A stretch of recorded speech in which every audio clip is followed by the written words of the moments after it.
Hello, lovelies. I welcome you all to another exciting class. Today, we'll be looking at a few topics, but first of all, let's begin with homophones. Homophones are words that are spelled differently but sound the same. They have different meanings. Homo means same. Phone means sound. Now let's take a good look at this example. Pear and pear sounds the same, but pear is actually a fruit and pear actually means two of a kind. For more information on homophones, I'd like you to watch this video. Have fun. Homophone. Homo in Greek means same and phone means sound. Thus, homophones are the words that sound similar but have different meanings and spellings. For example, let's consider this sentence. We will buy a car by the end of this year. Here, buy buy and by buy have different spellings, but they sound similar, don't they? Buy is the verb which means to purchase something, and buy is a preposition indicating the time period of the action. Then have a look at this sentence. Do not untie the knot of the ropes. Can you identify the homophones?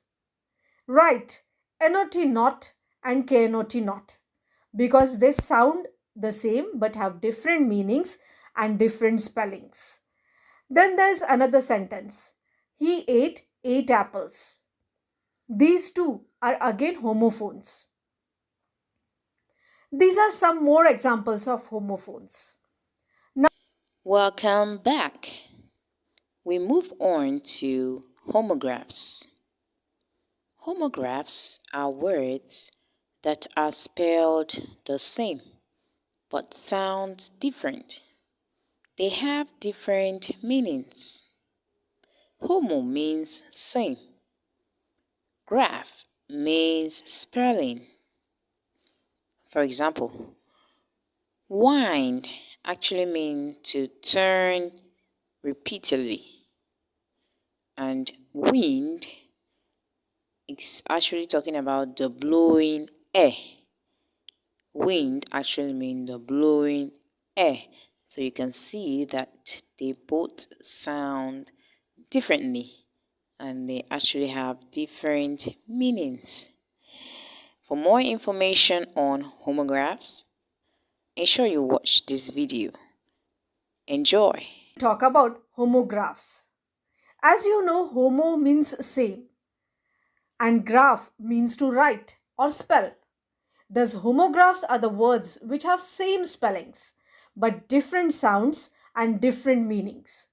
For example, the word live is pronounced in two different ways as live and life.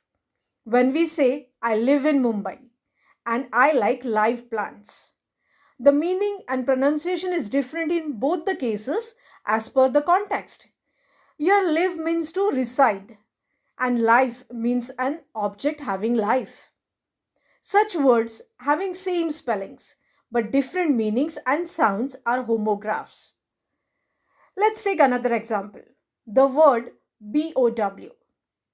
It is pronounced as bow or bow.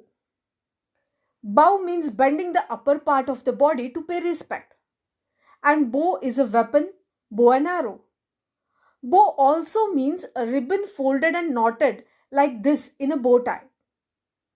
Some more examples are wind, that is flowing air, and wind, which means to wrap something around itself, or minute, which is a unit of time, and minute, which means very small. Welcome back. We'll be looking at similes and metaphors. But first of all, I'd like to begin with similes.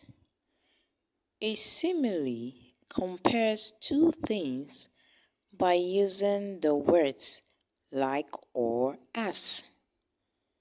For example, Jacob is as sharp as a tack.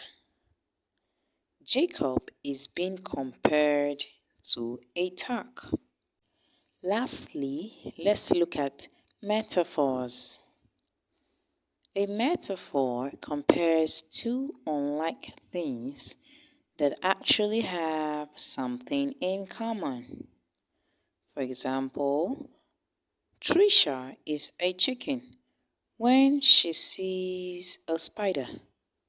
She's called a chicken because she's afraid of spiders. For more information on similes and metaphors, kindly watch this video. Have fun! Similes and metaphors are both types of figurative language that compare two subjects by highlighting their qualities. What does that mean? I don't understand. It does sound confusing, so let me explain. Similes and metaphors are alike in many ways. The difference is that similes use the words like or as to compare by showing how two subjects are alike. Metaphors do not use like or as when comparing. They simply state that one thing is another thing. The word simile comes from the Latin word similis, meaning similar or like. So similes show how two things are alike. The word metaphor is a combination of the Greek word meta, meaning beyond, and the Greek word for, meaning carrying. So to understand a metaphor, you must carry its meaning beyond the words you see. This is why both similes and metaphors are considered forms of figurative language. The words in a simile or metaphor cannot be understood literally or exactly. Literally? Exactly? Let me show you.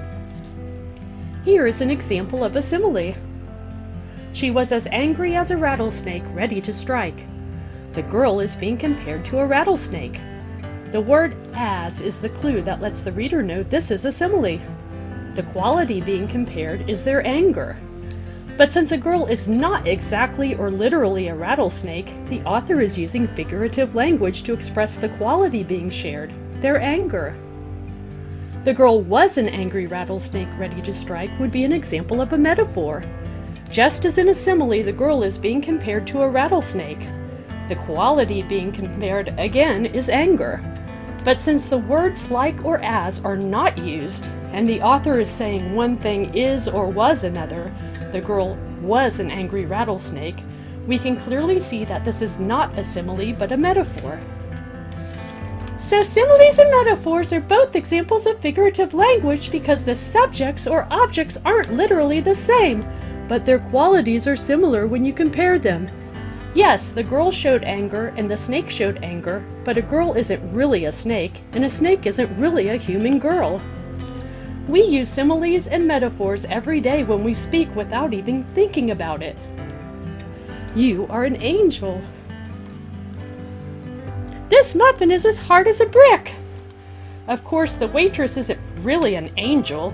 The man is using a metaphor to compare her to an angel because of her quality, her kindness. And the muffin isn't really a brick. The lady is using a simile to compare the muffin to a brick based on its similar quality, its hardness. Yikes! May we practice now? Absolutely. First, let's analyze the words to see if the sentence is a simile or a metaphor. Remember, a simile compares two things using the words like or as. A metaphor does not use the words like or as to compare. It simply states that one thing is another.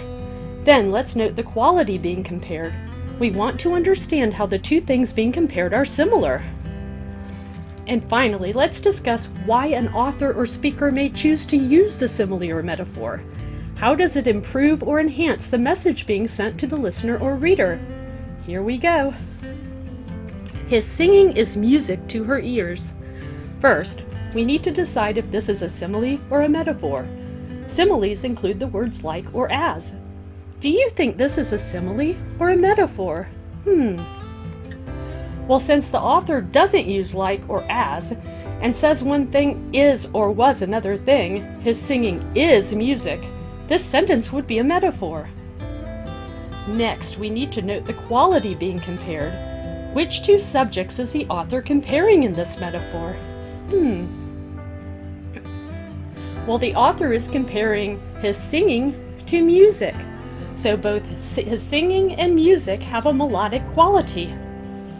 So why would the author use this metaphor? How is the message enhanced? Well, without this metaphor, the author could simply write, "He sings well," or "She likes his singing." Using a metaphor encourages the reader to use his or her imagination. Using a metaphor paints a more vivid picture for the reader. Let's practice again. The sunlight sparkled like a diamond upon the water. First, we need to analyze the words to see if this is a simile or a metaphor. Remember, similes include the words like or as. Do you think this is a simile or a metaphor? Well, since the author uses the word like, the sunlight sparkled like a diamond, this sentence would have to be a simile. Next, we need to note the quality being compared. Which two subjects is the author comparing in this simile? Well, the author is comparing the sunlight to a diamond. Both the sunlight and a diamond have the quality of sparkling. So why would the author use this simile? How is the message enhanced? Well, without this simile, the author could simply write, "The sunlight sparkled," or "The sun was bright." Using a simile encourages the reader to envision the quality of the sun. By comparing the sun to a diamond, the author stimulates imagination, painting a more vivid picture for the reader. So I can recognize similes and metaphors when I listen and read, and I understand that they are both forms of figurative language. And I can use them when I speak and write to paint a more vivid picture for my listener or reader. Okay, we'll be wrapping up here. I'm sure you learned a lot and you had so much fun. Thank you for watching. Ensure you attempt your quiz. Have a nice day. Bye.